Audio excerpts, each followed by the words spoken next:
उसे एक पागल समझकर मेंटल हॉस्पिटल में डाल दिया गया, पर उसने तो अपने डॉक्टर को ही डरा डरा कर पागल बना दिया। आपको लग रहा होगा कि शायद डॉक्टर कमजोर दिल का था, लेकिन सच तो इसके बिल्कुल उलट है। अगर मेरी जगह कोई और होता तो शायद डर के मारे उसकी पैंट ही गीली हो जाती। कहानी कुछ मिनट पहले शुरू होती है, जब रोज हमेशा की तरह अपने पेशेंट से मिलने आई। उसने देखा कि पेशेंट कोने में बहुत घबराया हुआ खड़ा है। जब डॉक्टर उससे सवाल पूछ रही थी, तभी लॉरा अचानक आपा खो बैठी। रोज ने उसे संभालने की कोशिश की, पर जैसे ही लॉरा ने मुड़कर देखा, वो जोर से चिल्लाने लगी, जैसे उसने कोई बहुत ही भयानक चीज देख ली हो। जबकि कमरे में उन दोनों के अलावा और कोई नहीं था। लॉरा का दम घुटने लगा था तो रोज ने फौरन एम्बुलेंस के लिए फोन किया, पर उसने सपने में भी नहीं सोचा था कि फोन रखते ही उसे कुछ ऐसा दिखेगा जिसे वो जिंदगी भर नहीं भूल पाएगी। लॉरा एक तजुर्बेकार डॉक्टर होने के नाते पहली बार किसी पेशेंट को अपने सामने खुदकुशी करते देख रोज के दिमाग पर गहरा असर पड़ा, लेकिन यही हादसा आगे चलकर उसे मानसिक तौर पर पूरी तरह तोड़ने वाला था। आज हम आपके लिए लाए हैं हॉरर फिल्म स्माइल। बिना किसी देरी के चलिए शुरू करते हैं आज की कहानी। लॉरा की मौत के बाद से ही रोज खोई खोई सी रहने लगी थी। पुलिस भी जांच के लिए पहुंच गई। इत्तेफाक से पुलिस अफसर जोएल रोज का पुराना बॉयफ्रेंड था। पुलिस के सवालों का जवाब देते हुए रोज को लॉरा की वो हालत याद आई। लॉरा ने कहा था कि उसे ऐसी चीजें दिखती हैं जो और किसी को नहीं दिखती, पर वो उन्हें समझा नहीं पा रही थी। वो चीज कभी उसके मरे हुए नाना का रूप ले लेती थी, तो कभी किसी अजनबी का चेहरा।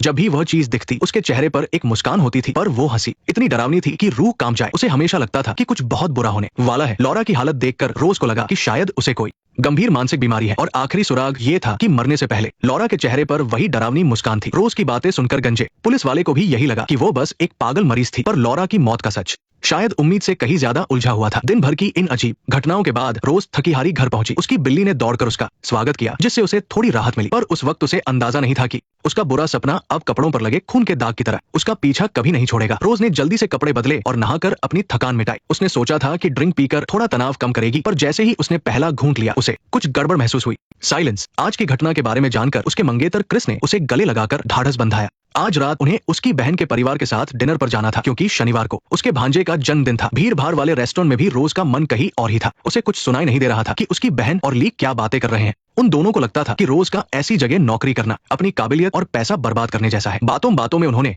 माँ का पुराना घर बेचने की बात छेड़ दी। रोज इसके लिए बिल्कुल तैयार नहीं थी और उसने गुस्से में कुछ गलत शब्द भी कह दिए। इस तरह वो पार्टी कड़वाहट के साथ खत्म हुई। अगले दिन जब वो काम पर आई तो उसने रिसेप्शनिस्ट से लॉरा की जांच से जुड़ी फाइलें मांगी। तभी उसे अपना पुराना बॉयफ्रेंड जोएल मिला। उसने बहाना बनाया कि वो बस पास में ही किसी केस की जांच कर रहा था, पर उसकी बातों से लग रहा था जैसे वो पुराना रिश्ता फिर से जोड़ना चाहता हो। पर रोज का तो अब मंगेतर था, इसलिए वो दोबारा इन चक्करों में नहीं पड़ना चाहती थी। रोज के रूखे बर्ताव ने जोएल को काफी असहज कर दिया। रोज अपने ऑफिस आई और लॉरा की फाइलें खंगालने लगी। उन कागजों से पता चला कि लॉरा ने एक यूनिवर्सिटी प्रोफेसर को हथौड़े से अपना ही सिर फोड़ते हुए देखा था, और ताज्जुब की बात यह थी कि उस वक्त प्रोफेसर के चेहरे पर भी वही डरावनी मुस्कान थी। वह पढ़ ही रही थी कि तभी उसकी बहन हॉली का फोन आया। दोनों बहनों ने कल रात के बर्ताव के लिए एक दूसरे से माफी मांगी, पर जैसे ही रोज ने खिड़की का पर्दा हटाया, उसे लॉरा नीचे खड़ी दिखाई दी। बार बार लॉरा को देखना उसे लगा कि शायद काम के दबाव की वजह से उसे वहम हो रहा है, लेकिन जब वो कार्ल के कमरे के पास से गुजरी तो उसे कुछ अजीब लगा। उसने देखा कि कार्ल बिस्तर पर बैठा वही डरावनी मुस्कान दे रहा था। रोज के पूछने पर कार्ल ने कोई जवाब नहीं दिया। रोज ने धीरे से उसके पास जाकर उसे होश में लाने की कोशिश की, पर कार्ल बस एक ही बात रटने लगा, जिससे डरकर रोज ने फौरन अपने साथियों को बुलाया। जब तक बाकी लोग आए, कार्ल आराम से बिस्तर पर लेटा हुआ था। जाहिर है ये रोज का भ्रम था। उसने हॉस्पिटल के डायरेक्टर को बताया कि कार्ल बहुत हिंसक और खतरनाक हो गया है, पर डायरेक्टर ने कहा कि कार्ल पहले भी कई बार यहाँ रह चुका है और उसने कभी कोई हिंसा नहीं की। उन्होंने कहा कि पेशेंट की खुदकुशी देखने की वजह से रोज के दिमाग पर बुरा असर पड़ा है। हालत ठीक करने के लिए डायरेक्टर ने उसे एक हफ्ते की छुट्टी दे दी। घर लौटते वक्त रोज एक खिलौनों की दुकान पर रुकी और अपने भांजे के लिए एक खिलौना ट्रेन खरीदी।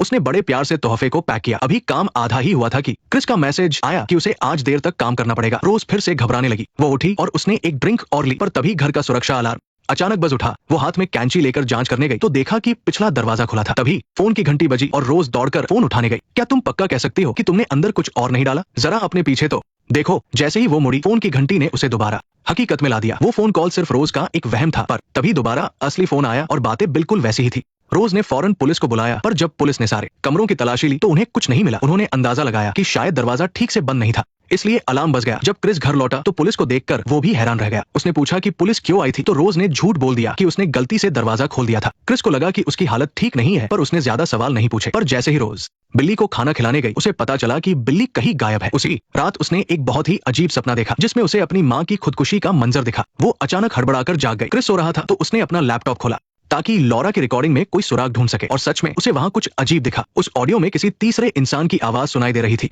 रोज, हे भगवान, रोज रोज रोज रोज रोज रोज रोज रोज। कल रात जो हुआ, अपनी माँ की उस बात के बाद रोज को भी लगने लगा था कि शायद उसे कोई मानसिक बीमारी है। इसलिए वो अपने बचपन की साइकोलॉजिस्ट के पास गई और उन्हें सब बताया। मैडलिन ने कहा कि उसने अपनी मरीज को अपनी आंखों के सामने खुदकुशी करते देखा है। शायद इसी वजह से उसे अपनी माँ की याद आ रही है। रोज चाहती थी कि मैडलिन उसे दिमाग को शांत रखने की कुछ दवाइयां दे दे, क्योंकि लॉरा की मौत के बाद से ही उसे अजीब अजीब चीजें दिखने लगी थी जो बिल्कुल सच लगती थी। ये किसी पुराने सदमे की तरह था। मैडलिन ने उसे समझाया कि वो खुद ही अंदाजा न लगाए, उसे कोई पागलपन नहीं हुआ है, बल्कि लॉरा के साथ जो हुआ उससे उसके बचपन का सदमा फिर से ताजा हो गया है। ऊपर से काम का दबाव और नींद की कमी की वजह से उसे ये सब महसूस हो रहा है। असल में रोज के मन में एक गहरा जख्म था जो कभी भरा ही नहीं, और वो था उसकी माँ की खुदकुशी। मैडलिन ने सलाह दी कि वो छुट्टियों में कुछ अलग काम करे ताकि उसका ध्यान बन सके। अगर एक हफ्ते बाद भी सुधार नहीं हुआ तब दवाइयों के बारे में सोचेंगे। आज उसके भांजे का जन्मदिन था। रोज अच्छे से तैयार होकर और गिफ्ट लेकर पार्टी में पहुंच गई। वहाँ सब लोग केक के पास खड़े होकर गाना गा रहे थे। सब खुश थे, लेकिन रोज वहाँ बहुत ही अजीब और बेचैन लग रही थी। इसके बाद बच्चों का पसंदीदा हिस्सा आया, गिफ्ट खोलने का वक्त। लेकिन जैसे ही भांजे ने रोज का दिया हुआ गिफ्ट खोला, उसका चेहरा बिल्कुल सफेद पड़ गया।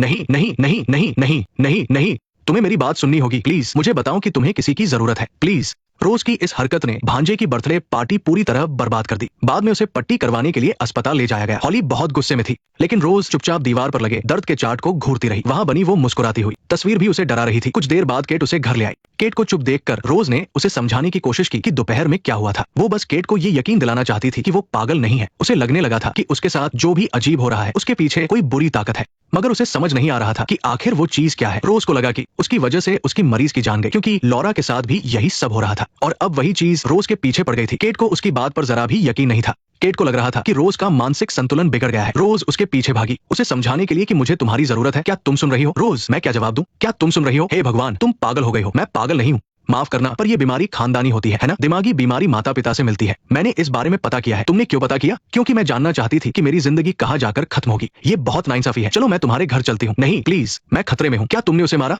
नहीं, वो मैं नहीं थी। तो फिर मुझे बताओ कि आखिर हुआ क्या है? केट के इस बर्ताव से उनके रिश्ते में दरार आ गई थी। रोज पूरी तरह टूटने वाली थी। उसे पता था कि अगर उस चीज को नहीं रोका गया तो वो उसे मार डालेगी। उसी रात केट सोफे पर सो गई। रोज को समझ आ गया कि अब उसे खुद ही सच्चाई का पता लगाना होगा। उसने लैपटॉप निकाला और केस की फाइलों को छानना शुरू किया। लॉरा ने बताया था कि उसके कॉलेज के प्रोफेसर ने उसके सामने जान दी थी। रोज ने उन्हीं प्रोफेसर की जानकारी ढूंढना शुरू किया। वो काम में डूबी ही थी कि उसे अपनी माँ की आवाज सुनाई दी। उसे लगा कि ये सिर्फ उसका वहम है, इसलिए उसने लाइट बंद की और सोने की कोशिश की, पर माँ की आवाज उसके कानों में गूंजती रही। सन्नाटा। अगले दिन रोज उस पते पर पहुंची और प्रोफेसर के घर का दरवाजा खटखटाया। दरवाजा प्रोफेसर की पत्नी ने खोला। रोज ने एक रिपोर्टर बनकर उनसे बात की ताकि प्रोफेसर की हालत के बारे में जान सके। उनकी पत्नी ने बताया कि प्रोफेसर की हालत बिल्कुल वैसी ही थी जैसी अभी रोज की है। वो भी बहुत बेचैन रहते थे और उन्हें अजीब चीजें दिखती थी। प्रोफेसर ने जो देखा था, पत्नी ने यह भी बताया कि प्रोफेसर के भाई की मौत एक हादसे में हुई थी। कई साल बीतने के बाद भी वो उस दुख से बाहर नहीं निकल पाए थे। ठीक वैसे ही जैसे रोज अपनी माँ की मौत को नहीं भूल पाई थी, प्रोफेसर ने भी किसी को मरते हुए देखा था, जिसके बाद वो धीरे धीरे पागल होने लगे। ये सुनकर रोज को कुछ सुराग मिला।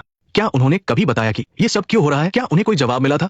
आप कैसी रिपोर्टर हैं? आपके पति पागल नहीं थे। उन्होंने जो भी देखा वो सब सच था। मैंने भी उन्हें देखा है। क्या आप सच में पागल हैं? आपकी हिम्मत कैसे हुई यहाँ आने की? नहीं, प्लीज मेरी बात सुनिए। जो आपके पति के साथ हुआ वही मेरे साथ हो रहा है। बाहर निकलिए अभी के अभी। प्लीज मुझे बस वो नाम बता दीजिए। निकल जाओ यहाँ से। भले ही उसे घर से निकाल दिया गया था, लेकिन उसे एक बड़ा सुराग मिल चुका था। अब बस ये पता लगाना था कि प्रोफेसर के सामने किसने खुदकुशी की थी। शायद वहीं से सच सामने आ जाए। रोज अपने पुराने बॉयफ्रेंड जोएल के पास गई, जो एक पुलिस वाला था। रोज को देखकर जोएल हैरान रह गया। जब उसे पता चला कि रोज केस की फाइल देखने आई है, तो उसने अन्य मन से सिस्टम चेक किया। रिपोर्ट के मुताबिक प्रोफेसर ने एक होटल में एक वेटर को खुदकुशी करते देखा था। वो मंजर बहुत खौफनाक था। जब वेटर के बारे में और छानबीन की गई तो पता चला कि उसने खुदकुशी करने से 4 दिन पहले एक और खुदकुशी देखी थी। किस्मत से उस जगह के सीसीटीवी कैमरे में सब कुछ रिकॉर्ड हो गया था। रोज ने वीडियो देखा और पाया कि मरने से पहले उस आदमी के चेहरे पर भी वही डरावनी मुस्कान थी। इन सभी मौतों के बीच एक गहरा नाता था। ये कोई मामूली मामला नहीं था। जरूरी कागजात लेकर रोज तुरंत घर पहुंची ताकि केट को साबित कर सके कि वो पागल नहीं है। पर वहां उसने डॉक्टर मैडलिन को देखा। रोज को बहुत गुस्सा आया। केट ने डॉक्टर को इसलिए बुलाया था ताकि वो रोज को बीमार साबित कर सके और बिना किसी पछतावे के उससे ब्रेकअप कर सके।